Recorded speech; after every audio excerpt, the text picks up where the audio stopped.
detrás de cada una de esas luces se esconde una vida, una historia.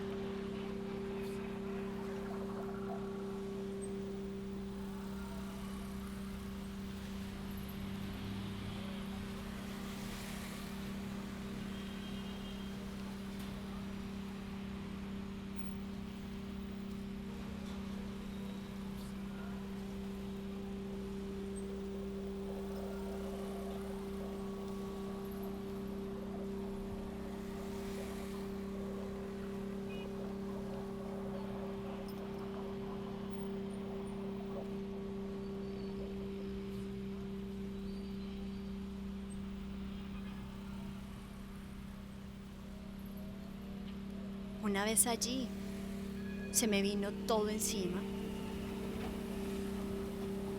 Solo recuerdo que volví a mi casa. No podía llamar a nadie para desahogarme.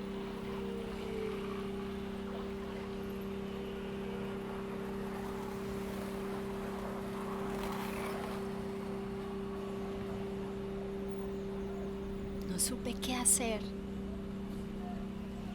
Solo sabía que nunca más te volvería a ver. Y eso me produjo un dolor tremendo.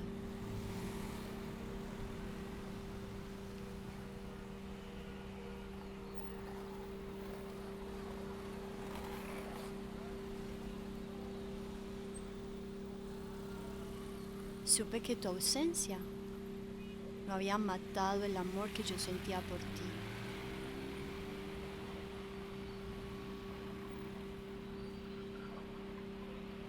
Porque te fuiste muy pronto.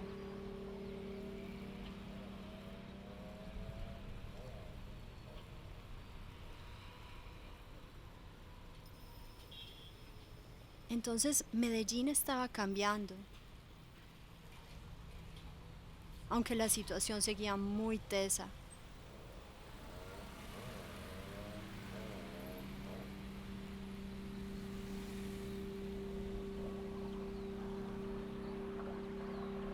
Y pues yo tenía más de 6 meses de sufrir de insomnio. Algo que en otro lugar podría resultar extraño en una chica de 17 como yo.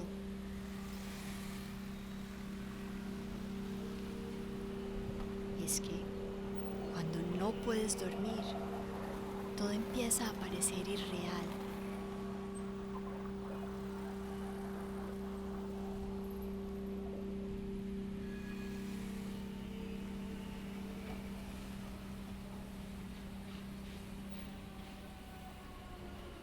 Sin embargo, la vida sigue como si tú no te hubieras ido.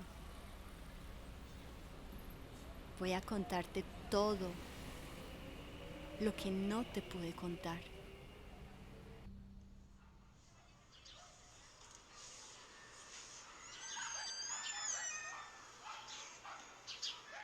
Por desalojo de 175 familias que se encuentran en zona de alto riesgo. Beatriz Rojas, ¿cuál es la situación también a esta hora? Todo empezó el día en que entré a la universidad para estudiar y ser alguien en la vida, como dice mi mamá. Recuerdo cómo un man interrumpió al profesor en la clase de filosofía para hablar de justicia social, migración y racismo. Todo el mundo se preguntaba, ¿y este quién es? Pero esa tarde, él llegó a romper una mentira, nuestra mentira, la que hemos construido juntos. Con su acento, supe que no era de Colombia. Sospeché que su estancia en la universidad sería breve. ¿Cómo sucedió?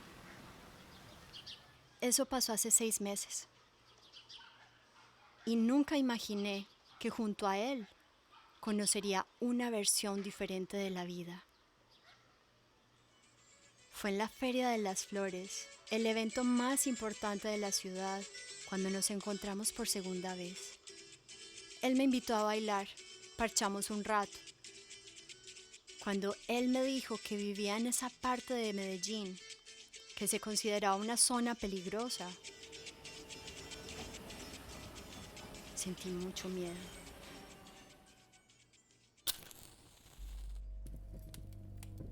pues mi referente eran las noticias que hablaban de drogas y de balaceras.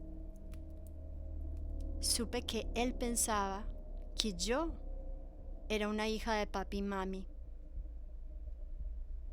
y que lo que más me interesaba era casarme con un muchacho de modo, de plata.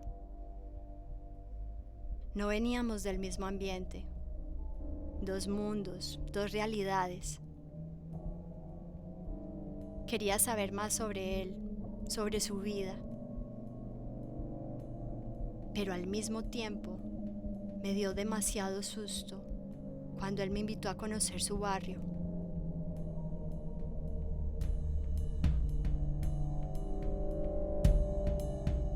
Regresé a la casa pensando en jamás volverlo a ver. Pasé la noche observando el ambiente.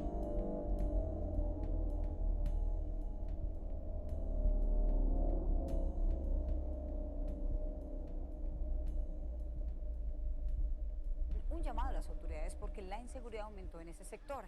En la zona hubo 3 homicidios en menos de 3 días. Juan Fernando Tavares, adelante. Este era el panorama. Uno de los líderes de este sector afirma que ayudas importantes, pues el fallo que ordena el desarrollo de televidente, recordemos que familias que están en zona de alto riesgo no es claro para ellos. Aseguran que estando en la misma cuadra e incluso en la misma edificación hay unas familias que deben salir y otras Hasta ahora han sido citados 4 delitos bajo enjuiciamiento. Mi barrio, mi casa, mi familia. Aquí me siento segura, pues aprendí los códigos y puedo sentir la memoria del pueblo cuando camino en las calles.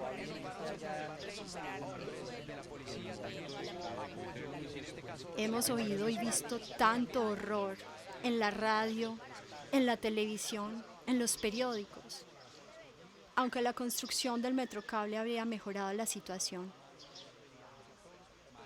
Esa tarde, de algunos habitantes de que consiguieron el lote por trabajos que hicieron en la zona, las autoridades reiteraron que esa no es la manera. La violencia en la zona no se detiene. me fui corriendo.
¿Recuerdas la curiosidad que me daba cuando veíamos el barrio del frente? En ese entonces era una montaña llena de vegetación, muy verde, y poco a poco se fue llenando de casas. Yo era una pulguita, una niña chiquita. Empecé a entender cómo iba creciendo esta ciudad, igual que yo. En poco tiempo nos íbamos desarrollando. Querías protegerme prohibiéndome ir a este barrio. Entiendo que tu trabajo era cuidar y ayudar a la población. Porque aquí, muchas familias paisas tenemos historias de desaparecidos, de secuestros o de asesinatos. Siempre vivimos con miedo, pues el recuerdo de la pérdida de un ser querido nos congela la piel. Nunca me había aventurado a ir más allá de donde tú me habías señalado. Pero cuando lo conocí a él, entendí que no siempre las cosas son como nos las dicen en las noticias. Como un pájaro, yo estaba volando sobre este barrio, el mismo al que le temía desde la infancia. Sin embargo, la vida no era tan distinta. Me salí del metrocable y caminé hacia el monte. No tenía ubicación, me sentí perdida, con una mezcla de miedo y de curiosidad. Cuando escuché la voz de Rubén, él empezó a contarme la historia de su familia, cómo llegaron a Medellín y qué había pasado en su país en cuanto a la política y a la economía. Hablando con él, descubrí que en esos 2 últimos años habían llegado muchos migrantes a Medellín.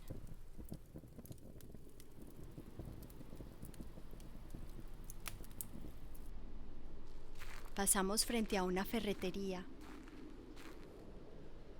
y Rubén se quedó hablando con los trabajadores que estaban construyendo el centro cultural. Un sueño del pueblo para dar presencia al arte y a la cultura.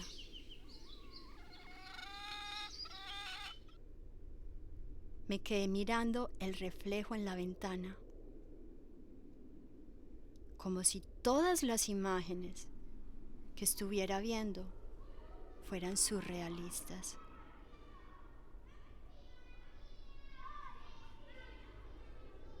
Ese barrio que tanto me atemorizaba estaba poblado por familias con sueños y deseos. Pero eso solo lo descubrí cuando corrí el riesgo, como dicen algunos, de conocer esa parte de Medellín que tiene tantas versiones. Hay ciudadanos, políticos y dueños de empresas que dicen que aquí es peligroso, que no hay agua ni comida, pero otras personas dicen que todo es mentira, que quieren sacar a la gente porque son migrantes, pobres y desplazados por la violencia. Otros dicen que una empresa gringa quiere comprar una parte de los terrenos para la explotación minera. ¿Cuál es la verdad?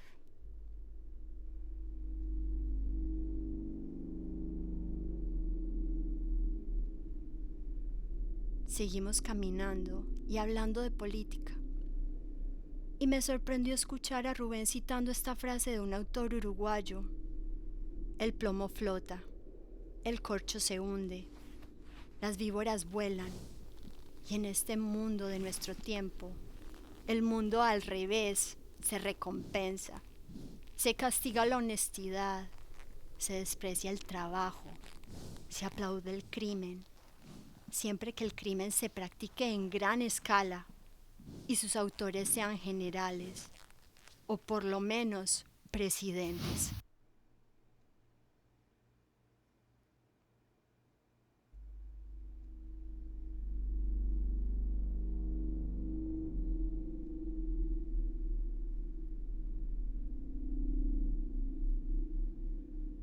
Llegamos a su casa cuando vimos un montón de gente corriendo.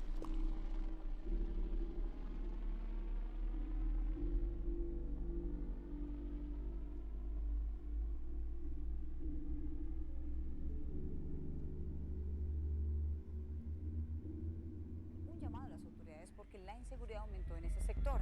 En la zona hubo 3 homicidios en menos de 3 días.